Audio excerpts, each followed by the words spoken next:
कांग्रेस नेता प्रमोद तिवारी ने कहा है कि भारतीय सेना शौर्य का दूसरा नाम है, उसका अपमान करना बेहद निंदनीय है। वो नष्ट कर दिया अगर आतंकवादी हमला होगा तो उसका कर मैं क्या हुआ क्या नहीं हुआ इस संदर्भ में सिर्फ इतना कहना चाहता हूं कि आतंकवाद के खिलाफ भारत की सेना और भारत की सरकार को हमारा पूर्ण समर्थन है और हम सेना के साहस बलिदान को शौर्य को सैल्यूट करते हैं। मैं जानना चाहता हूं किस व्यापार के लिए ट्रंप ने बीच में समझौता करा, वो कौन सा व्यापारी था जिसके हित इतने ज्यादा बड़े थे कि देश के हित से बड़े हो गए। उस व्यापारी का, उस व्यापार का नाम लिया जाए। और शिमला समझौते के बाद तो दोनों के बीच में किसी मध्यस्थ की जरूरत ही नहीं है।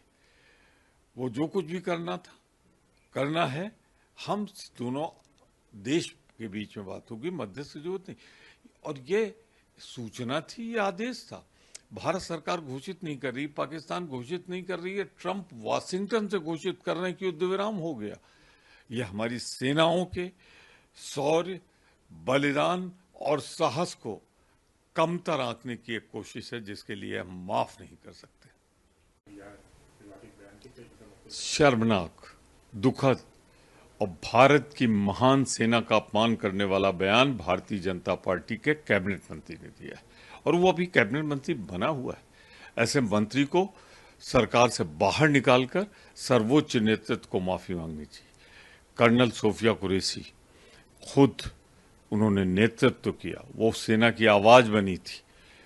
उनके पिता, तीसरी पीढ़ी, सब देश के लिए समर्पित रहे, पर उनके त्याग, बलिदान और साहस को भाजपा क्या जाने, जिसके जुड़े हुए संस्थाएं अंग्रेजों की चापलूसी कर रही थी। ये एक ऐसा मसला है जिस पर कोई समझौता नहीं हो सकता। उस मंत्री को बर्खास्त किया जाए और केंद्रीय नेतृत्व माफी मांगे। लेकिन वो कह रहे हैं कि उनके बयान को उनको पेश करा जा रहा है। बयान तो साफ है, सारे चैनल्स दिखा रहे हैं, सारे जो दिखा रहे हैं वही तो हम देख रहे हैं। उसमें जो है उसमें तोड़ना मरोड़ना क्या, ये भावना है आपकी। एक कर्नल सोफिया जो हमारे सेना की आवाज बनी है, जिसकी 3 पीढ़ियां देश के लिए समर्पित है, और उसके लिए उस पार्टी का मंत्री बोल रहा है जिस पार्टी से जुड़े हुए संगठन ने अंग्रेजों के समर्थन की घोषणा की थी।